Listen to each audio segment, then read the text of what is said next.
TVS metro plus ইঞ্জিনের sound খারাপ হওয়ার কারণ কি?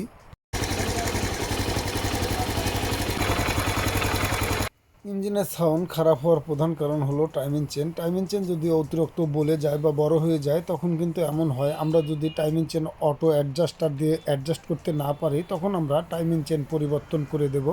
এছাড়া বিয়ারিংয়ের জন্যও খারাপ হয় ইঞ্জিনের সাউন্ড।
এত বড় দেখা বুঝছে, এত বড় দেখা ওই জন্য জুম করে ওখানে মাথা